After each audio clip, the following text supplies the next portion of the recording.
Hello, everyone. Thank you so much for being here.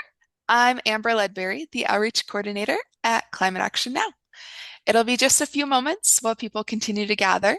While we're waiting for everyone to join, I invite you to answer the icebreaker question that you'll see pop up on your screen in just a moment. Our icebreaker questions today are, where are you joining from? And what's a climate win happening where you live? You should see that in the chat now. If you're feeling up for it, please also share your video so that we can all see each other.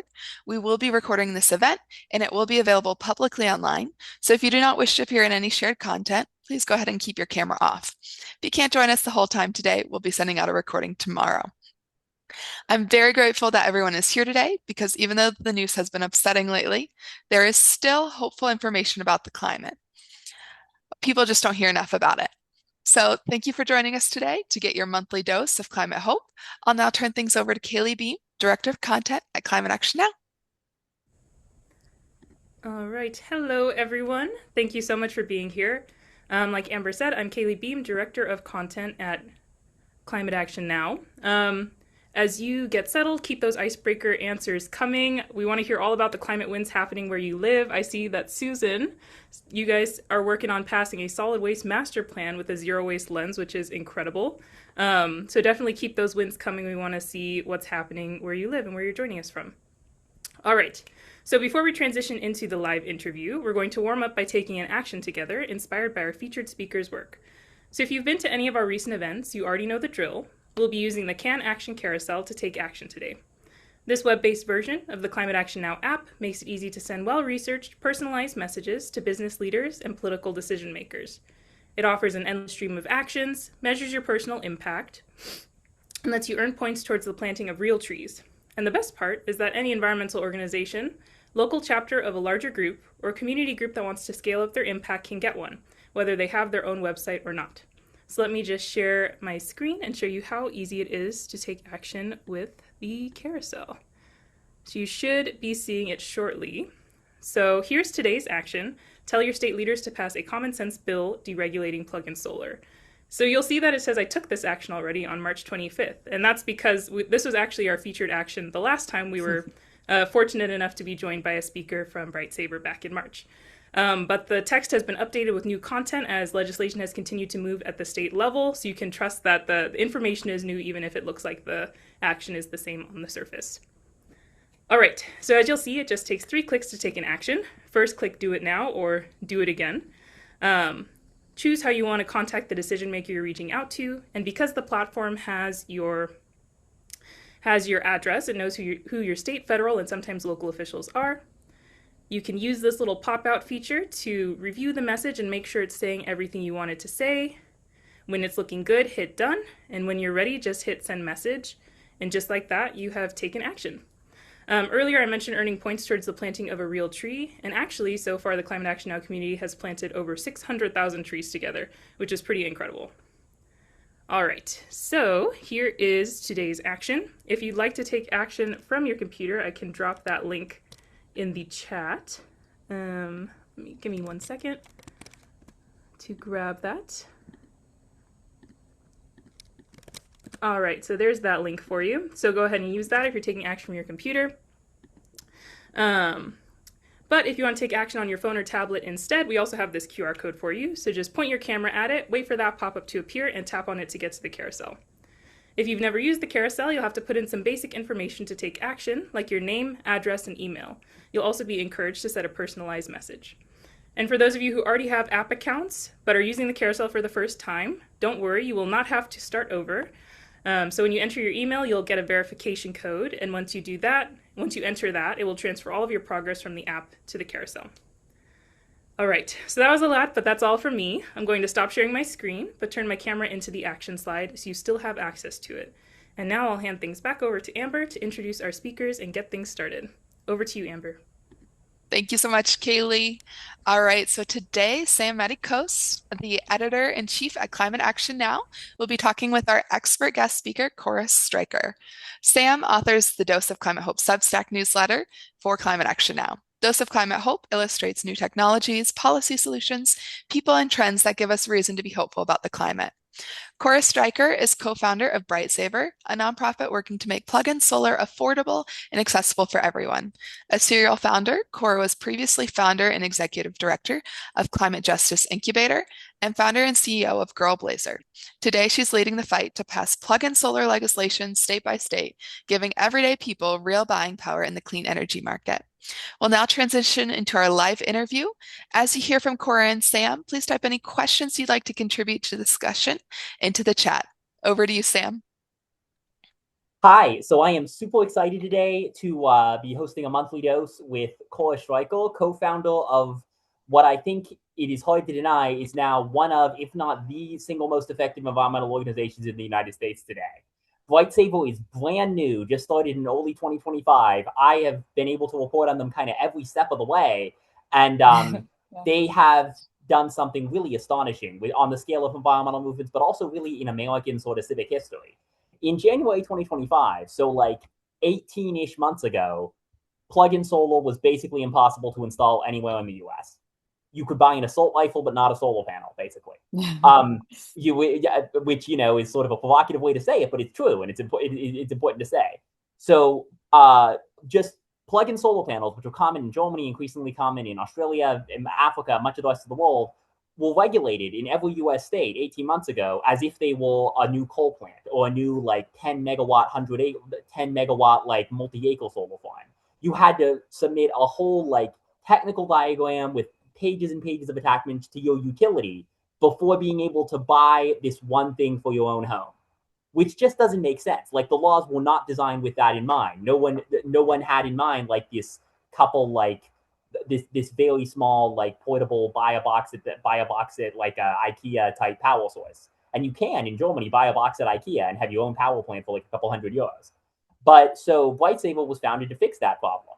And the full state was actually Utah, where a Republican dominated legislature passed a bill that became sort of the template, which was very simple. 1-page bill, spent no money, just created a new regulatory category for very small solar systems and said, you don't have to do all this really complex utility grid interconnection application stuff for it. So super simple, and it just means that Americans can have this nice thing that most of the rest of the world gets to have now. And I suspect that there's a really deep sort of psychological aspect to that too, because people are like, well, hey, if solar panels are as great as people think, shouldn't I just be able to go buy some? And most of the world can, but you can't in the US. So this is really, I think, important on a number of levels. But before we get into that, so went from 0 states in January 2025 to like 1 state by the end of 2025, and now we are at like 10 states and counting, likely 12 by the end of this state legislative session, and that is pretty much all thanks to Lightsaber. They have scaled this up from like literally nothing that nobody was doing anything about to front page of the New York Times, like record-breaking successful state legislative campaign. So just want to say, Cora, how'd you do that? Well, thank you so much for having me, and it's so exciting to be here at this webinar with you all. I mean, before I get started, I just want to say that everything you're doing really matters. How did we get these 9 states passed in 1 year? Part of it is you. Several legislators. One of the very first, the second legislator we talked to, learned about this because of a CAN email. So it's not going into a black hole. People really read them. And that was just one of many legislative offices that got excited about this, because you all are excited about this. How did we do it? I mean, I think in some senses we were a bit naive. We didn't quite understand. Actually, I will go so far as to say we completely didn't understand the regulatory hurdles. And classic startup story. I mean, sometimes your greatest challenge becomes your greatest opportunity. So when we started BrightSaver, we actually thought smaller than this ended up being as a movement. We thought about growing this from a pilot. Remember, we talked talked about this, Sam, like in our very first interview. Some of you may have read Sam's excellent interview with me. We were 100 households in California where we're based. We wanted to reach them. We wanted a proof of concept. We wanted to measure how much solar production, how much savings. And we thought from that, we would kind of grow slowly as a consumer driven movement. Here's what happened. We got an email from PG&E and they told us exactly what Sam said at the top, that PG&E is California State Utility, for those sorry, from yes, California. Pacific Gas and Electric, our favorite entity. So and they said somewhat nicely, they didn't threaten legal action, but they said, hey, this isn't legal. Even if you don't touch the grid, and we weren't touching the grid in this pilot, you still need an interconnection agreement. And why is that a problem? It's because we can't get to this German model that Sam described. Buy the thing at IKEA or Home Depot, the equivalent, bring it home, plug it in. That is what has made us go from tens of thousands in Germany to 4 million now. 1 in 10 Germans have this. So that is where we want to get. And it's not just about balcony solar or plug-in solar. We'll talk about that. But I also want to say here at the top that far from resting on our laurels, we actually are incredibly empowered by this movement. And actually, it has been called one of the fastest spreading political movements in this country. And that's not an accident. It's a little bit bright saver, but it's a little bit how badly this is needed, how much people need a solution to the escalating energy crises. And we feel empowered. We formed this coalition of strange bedfellows, Republicans, Democrats, people who care about climate, people who don't. And that, we believe, is the key to expanding the climate movement for a long time. I'm sure a lot of people on this call relate to this. The climate movement, we've been a niche. We've been a minority. We've been singing from the rafters, hey, pay attention, look at this happening. And so many people have not joined us because they can't pay a green premium, because they can't afford literally to care about the climate when they're just struggling to meet their household expenses. The amazing moment we're in, which Sam, you've written about so eloquently, is cheap energy equals clean energy. Solar, wind, in some cases, hydro. What does that mean? It means that it's no longer positioned to be an alternative energy. It's positioned to be the obvious, cheapest energy around, but we're not benefiting. Our electric bills are still going up. So Bright Saver, what we are doing next is we are trying to take this movement, this sort of strange bedfellows movement that spans the political spectrum, that spans the ideological spectrum, and really using that people power as a transformative force to shape clean energy policy the way we've shaped it this year with these 9 states, and simultaneously to shape consumer markets. And that's where we're going. We imagine ourselves as kind of the AARP of clean energy meets the Costco of clean energy. And we just launched that this Monday. I know, Sam, you got a preview, but this Monday we launched that initiative. So not resting, pushing harder. So building up to that, let's talk. I definitely want to get into your sort of next stage. Let's talk about the state by state movement. So I'm just going to pull up the and we had okay. So I'm just sharing my screen here. We had these sort of early interviews with you in like March and in March and August 2025. We had the early actions sort of calling for. We had the early actions calling for. We had the long series of actions calling for just passing a common sense bill. And this is sort of the current state of the map on your website on which states are moving plug-in solar legislation. So we've got 10 states where it is totally passed, starting with Utah in 2025, and then in 2026, Colorado, Virginia, Maryland, New Jersey, New York, Connecticut, Vermont, New Hampshire, and Maine. And then states where it is passed at least one chamber, Massachusetts and California.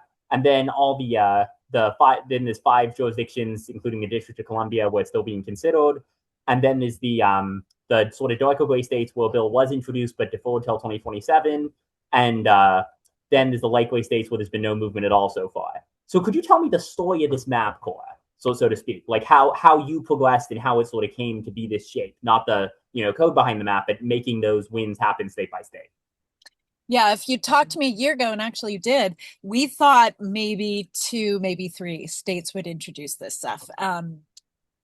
We in the climate movement were used to fighting the good fight, and sometimes it doesn't always work. This time it did.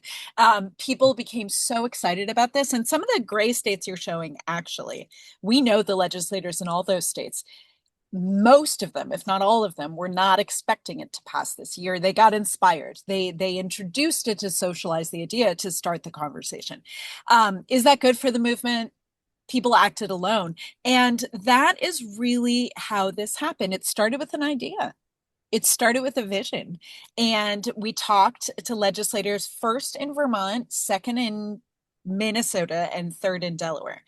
And we talked directly to the legislators. They got excited, and they decided they were going to do this. And we started building the coalitions. And that is incredibly important. And that's everyone on this call. Because if you look at those gray areas, the places it did not pass, those coalitions were not in place. So that is what we really need to get this over the finish line. This wasn't, I think Bright Saver was kind of the lightning rod. We were kind of the evangelists of this movement, but we didn't do this alone. We did this in coalition. We did this leading the national movement. Huge partners, Solar United Neighbors, Vote Solar, Sierra Club. I mean, the big folks with really big lists of, frankly, frustrated climate actors. Like me, like maybe some people on the call, they joined. They saw this as a hopeful issue. They saw immediately what we saw, the bipartisan appeal. They saw immediately the need for a new kind of environmentalism, not where we're sort of in opposition to capitalism and progress, which, by the way, I have been in the past, but rather our function, we believe at Bright Saver, is to accelerate market adoption of clean energy. And by the way, the fossil fuel companies know it's happening. They're investing in clean, green energy technologies right now. They want it to happen on their time scale, 20, 30 years from now. Speed matters. Everyone on this call knows that. We cannot wait 20, 30 years for this to happen. And that's our role. Bright Saver's role and the role of everyone on this call is to drive it faster. And then the question becomes, how do we drive it faster? And that's where this new initiative we're working on comes from.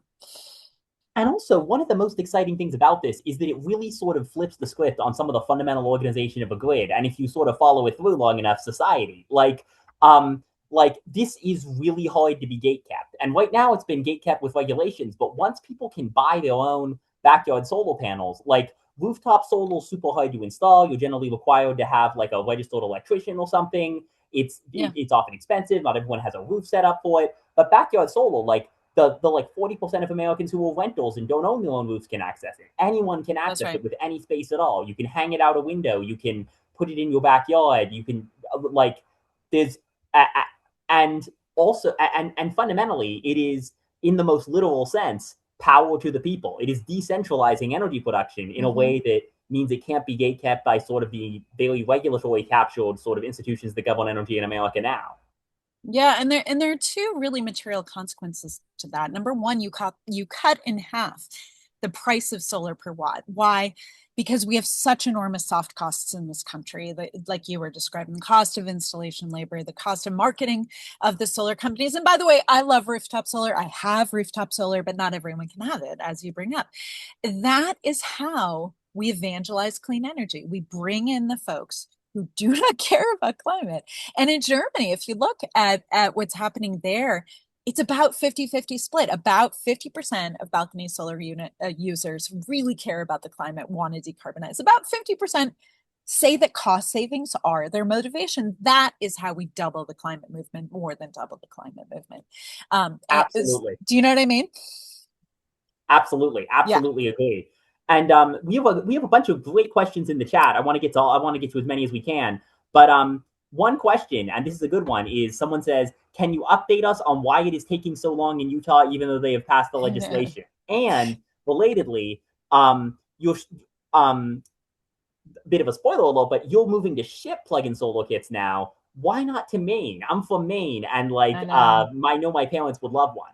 Yeah, I know. I Um, do. It's doing it to 47 states. Yeah, go ahead. yeah. Okay, Even though Maine passed it. Yeah. let's talk about Utah first. So, Okay. back to that cost saving thing. So Utah has, for better or worse, one of the lowest electricity prices in the nation. Really, really, really low. So it's harder to make this argument that you should adopt this to save money. You'll save some money, but you won't recover your cost in 2.5 years like you will in the highest energy price areas at the discounted price that we're selling it at, which we'll get to. The retail price, it's more like 4 or 5 years payoff. So that's the fundamental reason that we're not seeing it take off in Utah. Although I will say I get asked constantly, like, how many people in Utah have it? We don't know. The major manufacturer there is EcoFlow, and they will not make public their numbers. We suspect because they're low, as you imply.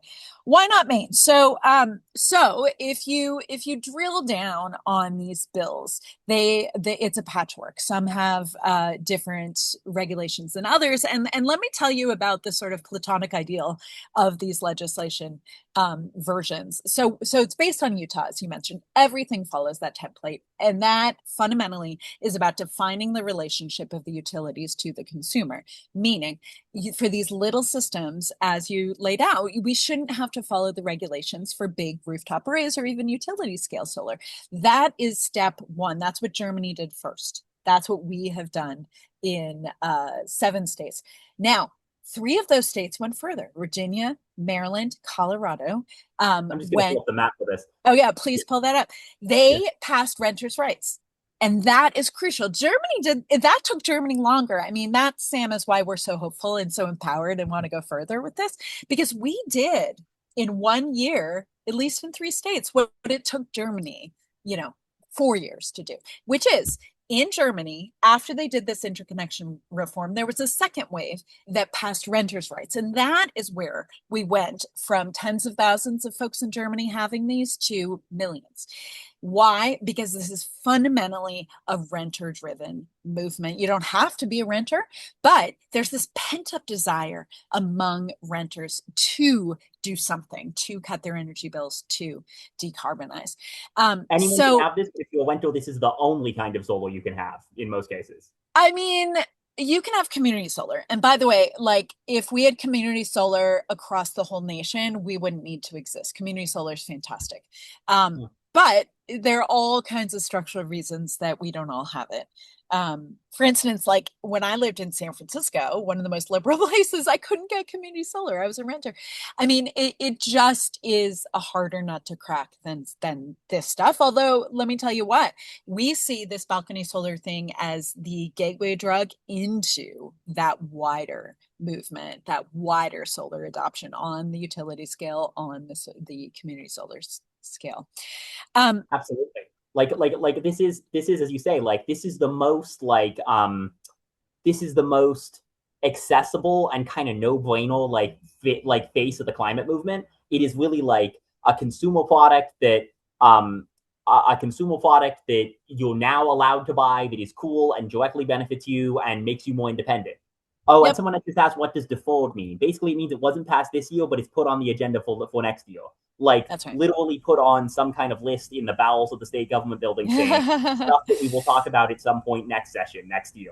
Yeah, So, Sam, Yeah. you're sharing your screen, but it's your screen of Oh, all of us. okay, sorry. Yeah, There you okay, go. sorry. I was moving from the map. Okay, gotta sort of reflect the sort of infinite regress situation there. Sorry. yeah, and one more thing. So on that map, you'll see somewhere it says no activity. By the way, we know because we're on the ground. Almost half of those states are planning to do it next year. So some states couldn't have done it this year. Texas, for instance, could only do it every other year.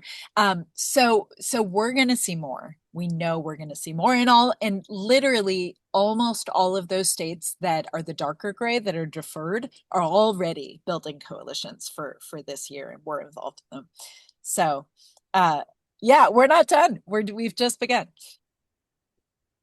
And let me get back to your question about Maine, because again, we are going to have this patchwork. So there are different guidelines in different states, and I am not allowed to say anything bad about UL, Underwriters Laboratories, but they did interfere in the legislative process in a couple states. And what they So could did you just is, tell people who Underwriters Laboratories are? Because I think that's unfamiliar to a lot of people. Yeah. yeah, I'm sort of reluctant to because we kind of Okay, I'll say it. we need They're a to be standards friendly. organization. They're sort of the standard go-to for approving whether something is safe to sell as an electronic device in the U.S., and they've been moving slower than many would like in approving balcony solar devices for sale in the U.S.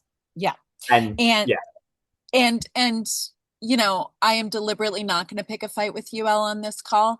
However, yes, they're moving at the speed of molasses, and they interfered in the legislative process and essentially lobbied for bills to be changed so that only their new certification was in statute, and that's what happened in Maine and a couple other states. So not democratic as far as we are concerned, although I called I was on the phone with Ray Ward, who of course is the legislator in Utah, who passed the first version of this unanimously through deep red Utah legislature. And I say to him, like, this is an atrocity. A private for-profit company is interfering in the legislative process. They're writing the bill, for it to benefit only them, to make only their certification legal. How can this be democratic? And he says, Cora, this happens all the time. So perhaps I'm naive. well, Apparently I am. yeah. But we're not happy about that. And there's going to be an act two to how we navigate that. But sort of how does this intersect with the sort of your new just announced Monday program where you're selling the most affordable balcony solar kit in America yourselves at cost to your members? So I'm just going to share that, and then I'd love to hear it because I'm assuming that is under what UL certified for you to be able to sell it. How does this work? What is the legal status of this deal right now that you're offering as a nonprofit to make balcony solar more available? How does that work in this sort of complicated multi-layer legislative landscape? Yeah. Well, so these systems are component level certified, meaning the inverter is certified for grid safety. So one of the most pernicious lies, frankly, you hear about plug-in solar, made, by the way, by the utilities and people who don't want to see this happen, is that line workers are in danger. So the grid goes down. And you can imagine these panels still produce solar energy. It is logical. Oh, no, they're going to send the electricity back to the grid. No, they're not. These inverters, these micro inverters, shut off within milliseconds of a power outage. Those are UL certified. That protects line workers. The panels themselves are UL certified. And what's not, here's the gray area we're in. The system together has not been certified by UL. The new guidance they released on December 11th of last year, it's called UL 3700, and it is a incredibly conservative, incredibly stringent set of regulations that, by the way, requires an electrician for any panel, any system of any size, which is completely against the spirit of plug-in solar, right? You can never buy it at Costco, bring it home and plug it in. If They're it's seriously pushing for that, because that ruins the whole point. Like we have an electrician shortage in America. The whole point of this is that you can buy this and plug it in yourself. Okay, wow, I did not know they were that extreme. Because they're extreme. yes, Yeah, and by the way, the whole point of this is that you don't need an yes. electrician, so that you're not waiting 6 weeks and paying $1,800 to install it. You can just buy it yourself and plug it in yourself. Yeah. Well, Bam. exactly. Okay. And we know, because we're in touch with the people who are involved, that the technical committee established that there is a safe threshold where component level certification is okay. Where you don't need an electrician. And that they set it around 400. Why 400 watts? Because that's roughly equivalent on our electrical system to the 800 watts in Germany that we've seen with no safety incidents over 4 million households. We're really getting into the weeds here. I want to make sure this is interesting to people. Okay, let's zoom out a little bit. Yeah. Assholes were trying to stop the American people from getting the kind of clean energy the rest of the world already has. You, on the 250th birthday of America, are saying basically, come take our soul from our cold dead hands. Um, let's be I honest about love this. that. You are in a gray area of the law, starting a rebel movement of people who are like, yeah, seriously, who are kind of daring their state to arrest them over this obviously safe thing that the rest of the world's already doing. And you now Li- have that on the front page of your website. we So do. that's I pretty mean, badass, and I'm pretty happy about it. well, I'm glad you're happy about it. I mean, I think that Happy that you're doing it, not happy I that you're mean being that such a sincerely. position. I know that sounded sarcastic. I am glad you're, because look, yeah, it's a provocation. It's really putting pressure on UL. Let me talk about why we think it's safe.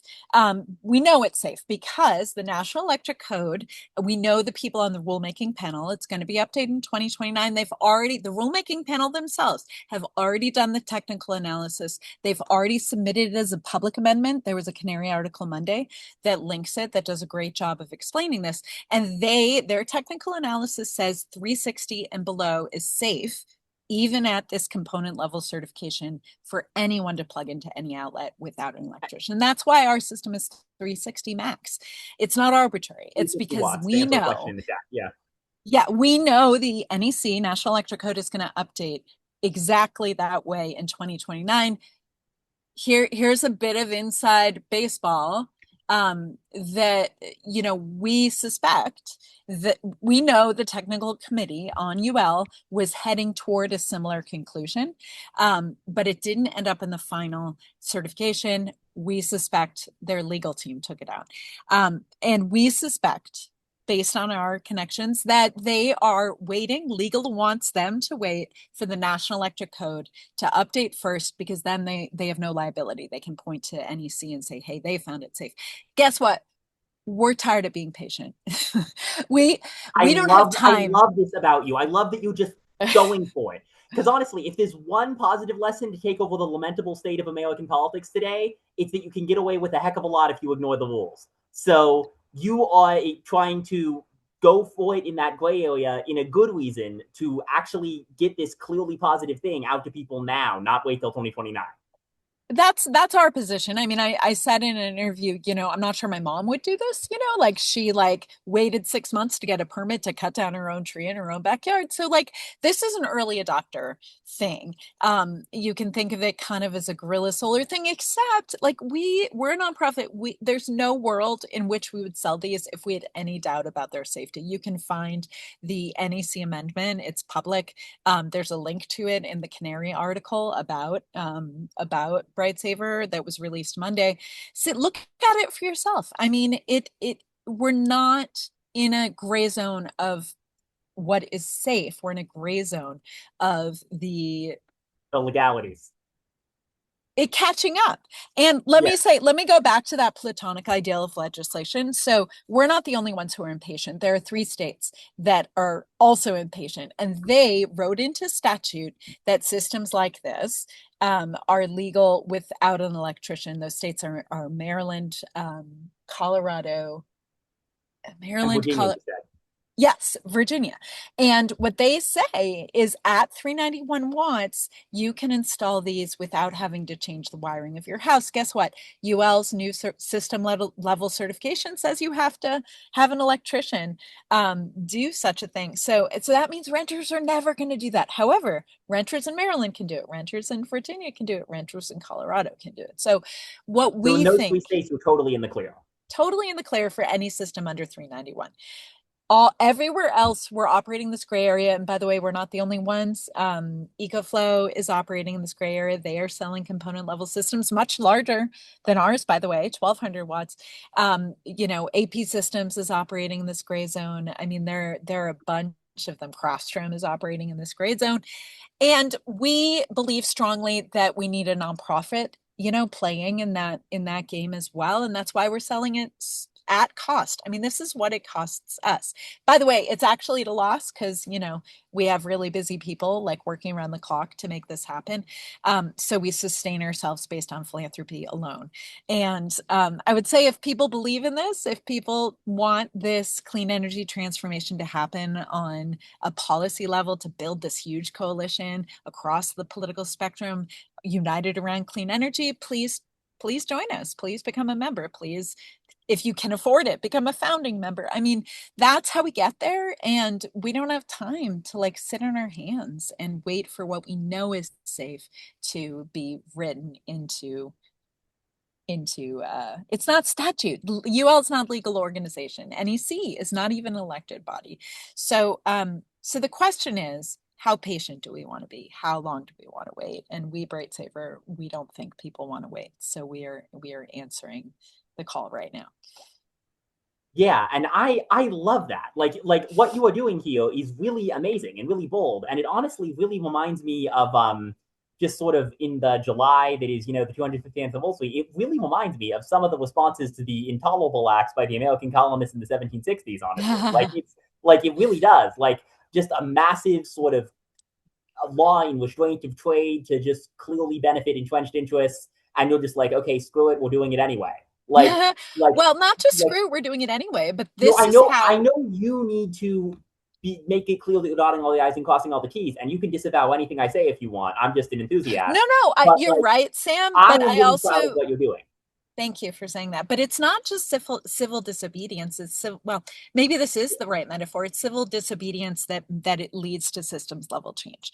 And Yeah, that, I mean, I guess maybe that is exactly what you're saying, but like it's not just like screw it, I'm gonna do my own thing. It's like screw it, I'm gonna take build a a better future. stand.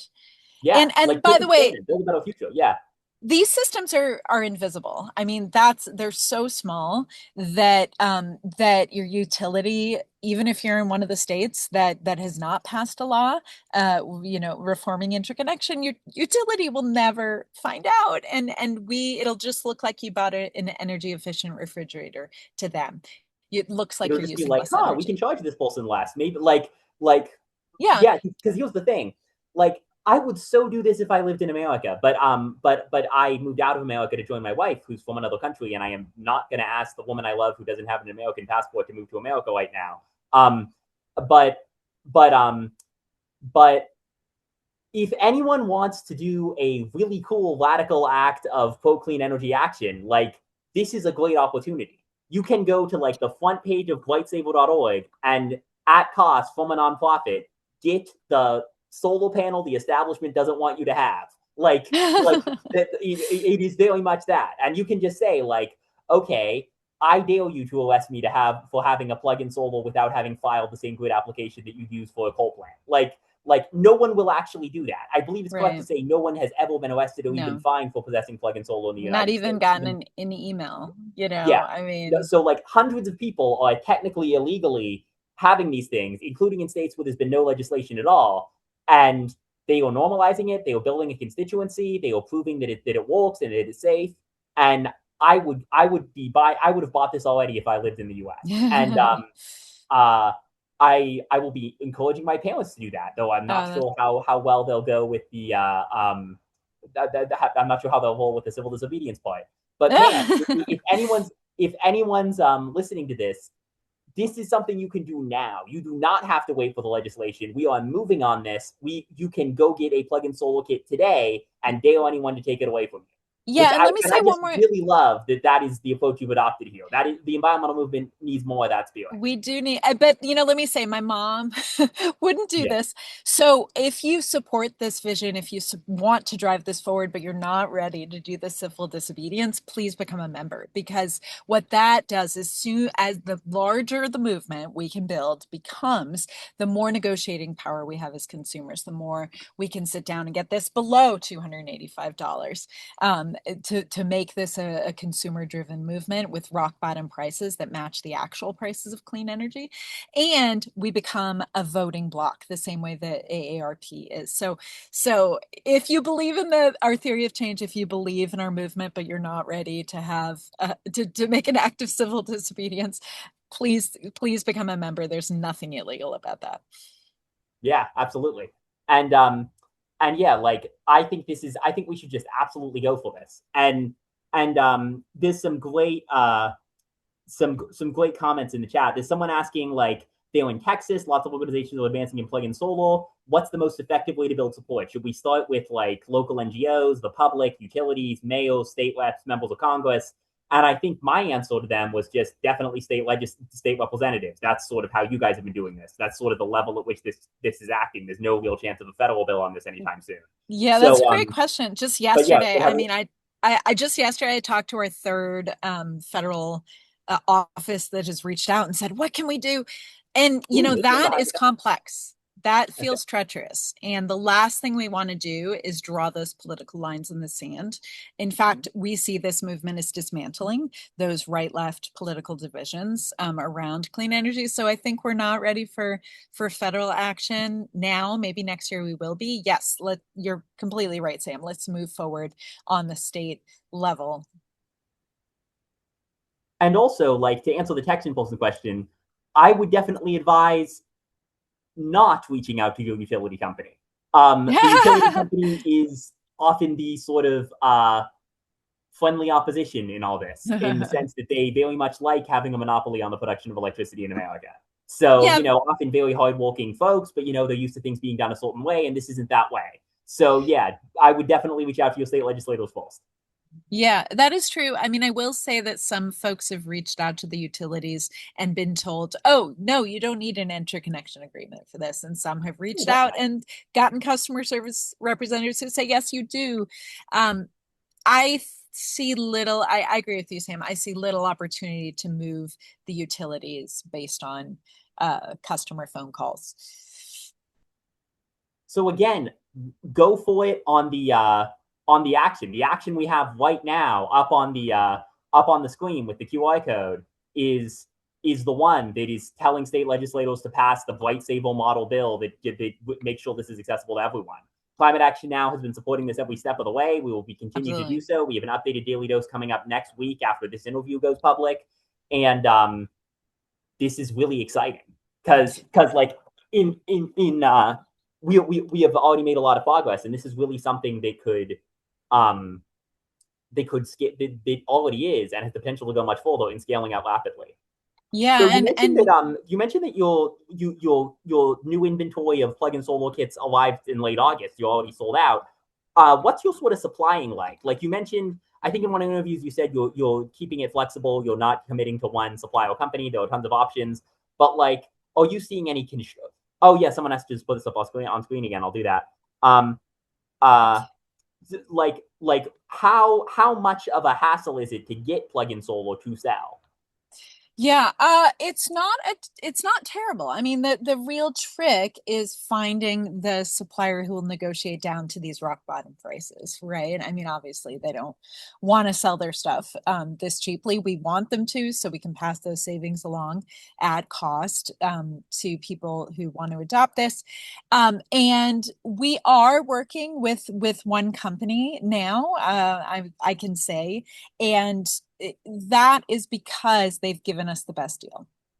I mean, that like really significantly below what other companies are offering. And that's what we want. We want the cheapest option available.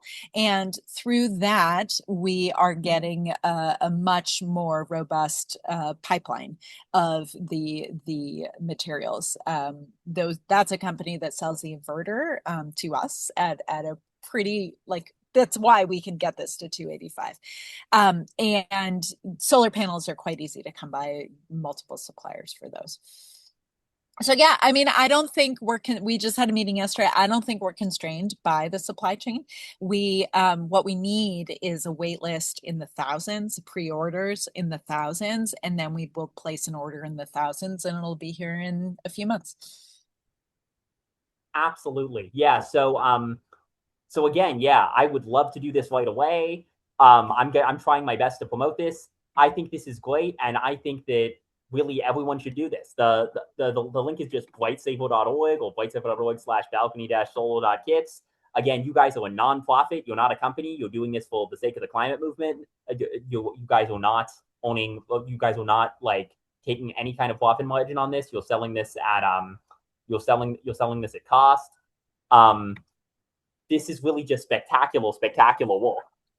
Thank you, Sam. I mean, really, we would not be here without can and can doers and all the other groups of climate activists who really believe in this, who need something, you know, to me, I've spent, my first job out of college, I worked in a rainforest with rare and endangered species. And, my job was to kill invasive plants. And I just remember looking out on a sea of Kahili ginger, was the big invasive plant then, still is, and thinking to myself, oh my God, I could spend the rest of my life in this rainforest and I could never kill all this Kahili ginger. And in my recent college graduate imagination, the problem was obvious. The enemy was people, the enemy was civilization, the enemy was progress itself.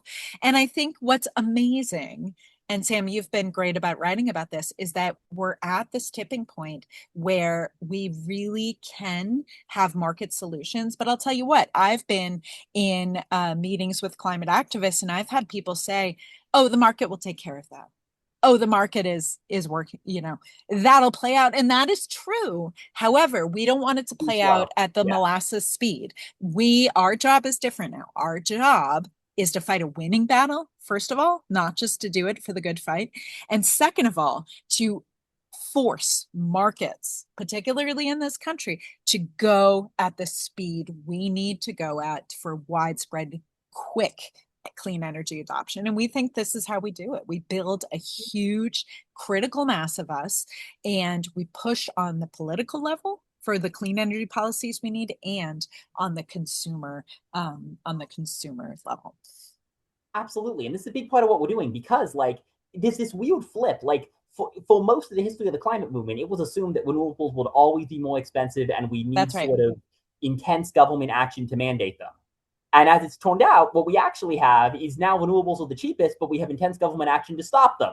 We have like this complete reversal of the situation Yeah. that the climate movement has been preparing for decades. Yeah. Fossil fuel industries have just completely regulatory captured the American energy system. And like, ironically, if sort of the Republican Party actually lived up to its free market values, if you had complete libertarianism, which I would not want, but if you had Yeah. that, we'd actually have a lot more renewable energy because there wouldn't be all these regulations blocking people from buying solar panels. Yeah. We And have guess what, Sam? chaos, but Republicans we would, are. yeah, yeah, but Ray Republicans, Ward. yeah, no, Ray I know, not, Ward. not, not hashtag not all Republicans, but like, you know what Yeah, I but mean, like, yeah, yeah, I totally know what yeah, you mean. And that's why this is bigger than yeah, balcony solar. This is the tip of the spear. yeah. This is the coalition we need to get into this zone where clean energy is the obvious cheapest choice for us, not just utilities.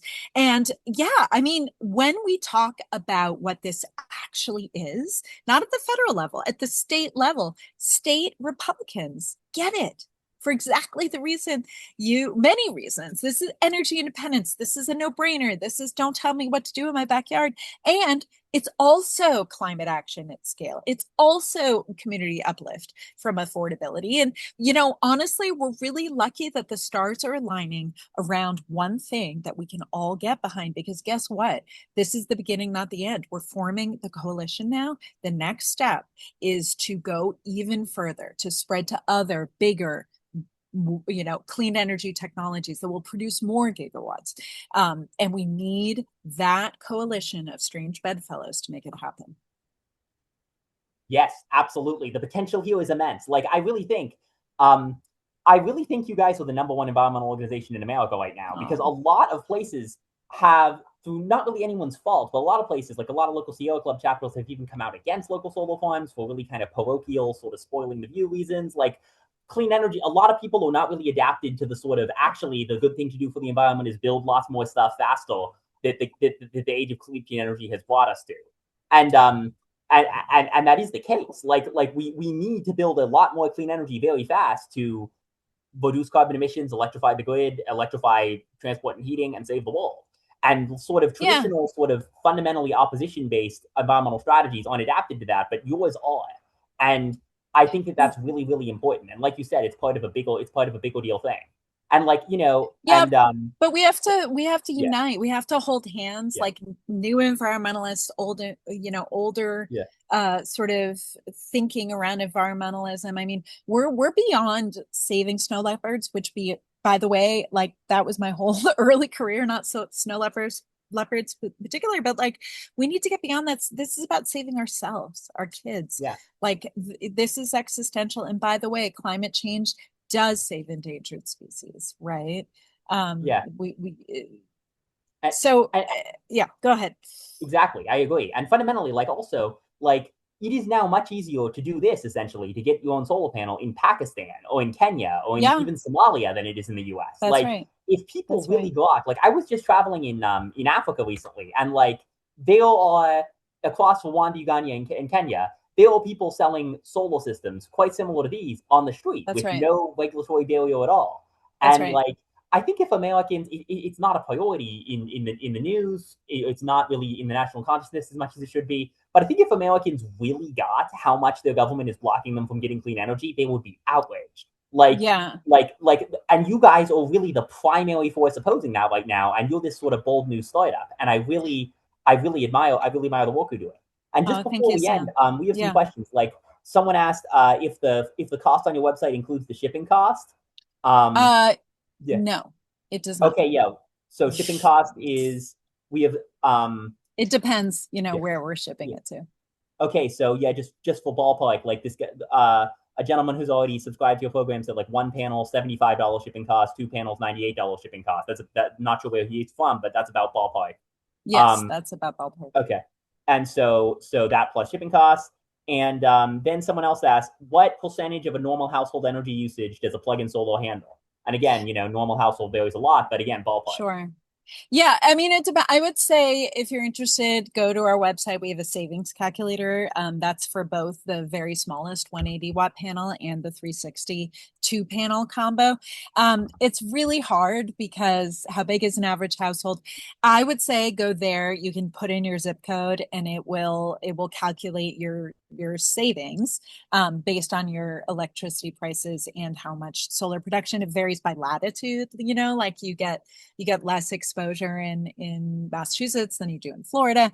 But yeah, that's what I would say. Let me give you an Absolutely. example. Going back to my parents, like there's a municipal utility in their town. So literally their electricity price is twice what people living on the other side of the street are, because on the other side of the street, it's municipal owned utilities, nonprofit utilities that serve them. On my parents' side, it is PG&E. So I really, yeah, it's hard to answer that question. Another good question. Is because you got microinverters that'll shut it off the instant there's a power outage, so you're not feeding power back into dead lines and causing a safety hazard. Because the safety thing is pretty much addressed. Correct me if I'm wrong, but there's no reason people couldn't stack these, right? Like you get one, get. Is there a limit to how many balcony solar kits you can buy for the same house? Yes. Yeah. And that's where the household safety happens. So because there are Okay. two levels of safety, right? So you're correct. The inverter safeguards against grid level safety concerns. But the 360, the reason we cap it at 360 is because that is what the National Electric Code rulemaking panel has determined is safe. And again, go ahead and see that publicly available link to the amendment text itself. It's in that Canary article from Monday. So no, do not stack these like Okay, do not until, stack these. That's good. but here's the thing, there are other technologies in the R&D phase right now, power control systems, and that will completely change the picture, because what that means is the power control systems and other technologies will measure the current, and if it ever exceeds the capacity of the wiring, it will shut off. So we're again begin. This is the beginning, not the end. But we really invite everyone, and particularly people on this call who really care about climate, like help us push this forward. Fight a winning battle with us. Yeah, absolutely. And yeah, and we're already seeing like Australia is kind of at the front edge of this. Yeah, This other stuff like in microgrids taking off. Like there is a very real world where like everyone has their own clean power plan, like where everyone is totally. independent, and that helps with so many other things like disaster relief, emergency resilience, even Yeah. like nuclear war, like apocalyptic scenarios. If like it would be much harder to kill civilization if everyone had their own clean energy power plan. Their on-site Like generating device. it Yes. yeah, like even in the very extreme scenarios, this is just a massively good thing for people to have. Totally. And that gets to the different reasons people really believe in this. You know, what you're Yeah, describing is an energy independence argument, a resilience argument, keep your medicine yeah, cool when the power goes down. I mean, there are so many reasons this is a no brainer. But like I said, I mean, you know, we recognize that this is the opportunity of a generation in the climate movement, meaning absolutely. we need to take this incredibly diverse coalition of people who believe in balcony solar for these no brainer reasons to cut through the noise, the political gridlock, the ideological gridlock around clean energy that frankly, you know, makes no sense. Yeah, and we are nearing the top of the hour here, so um, I think Amble and Kaylee might have some extra stuff they might want to bring up. But so we will keep publishing actions on this. The Climate Action Now newsletter. This is a long term thing. You guys are kind of my immediate go to sort of top priority for American state level actions at this point. Oh, Um, so um, so yeah, we will keep on trucking, and we and have yeah, made spectacular progress already. In we Virginia, can't do this without you. Colorado, and Maryland, we are already at the ideal end state here. None of this certification nonsense. Like we are actually fully at the sort of freedom level that we should have been at all along. So that's With what we got renters' in just like rights. 1 year. That's what we got to So do. so you guys have been doing spectacular work. I know I'm Yeah, probably thank you. oversimplifying, but I'm trying to sort of break it down to a take home message. You Yeah, know, so like um totally. yeah, so spectacular work, Cora. Thank you so much. Oh, spectacular work, everyone on this call. I mean, truly, like we can't do this without all of us. And particularly folks like you who are so passionate. Thank you. Thank you all. All right. Thank you so much, Cora and Sam. This was a really amazing and hopeful conversation. I hope everyone enjoyed it. Before we wrap up, I just have a couple of housekeeping items for everyone to consider. If you like what we're doing, please consider becoming a Climate Action Now member. CAN members are truly the backbone of what allows our small but mighty team of staff to bring you hopeful events like this. So we are really grateful for any support you can offer. Another fun announcement we have, CAN now offers services to help organizations grow their impact and fund their mission. That ranges from hands-on action parties to tree planting fundraisers. So if you're part of a company, a nonprofit, or a community group that cares about sustainability, or you know, a leader of one who does, go ahead and head over to our services page and help us spread the word. The more people we reach, the more impact we can all make together. Finally, I invite you to join us for our next monthly Dose of Climate Hope events. So in August, Sam will be interviewing Bill McKibben. It should be an amazing conversation. So make sure to register. I'm going to go ahead and drop the link for that in the chat. All right, so you can register there. And then we also invite you to go ahead and bookmark our events page. That way you don't miss any monthly dose events like this in the future. Thank you again to Cora and Sam for sharing your time and your insights with us for this monthly dose of climate hope. And thank you to everyone who tuned in to listen. To everyone on the planning team, you're welcome to join the debrief in the breakout room named panel. Have a great rest of your day, everyone. Thanks for joining us. Thanks, Thank you all everyone. so much. And your voices power this movement, like Cora said. So thank you. You guys all made this happen.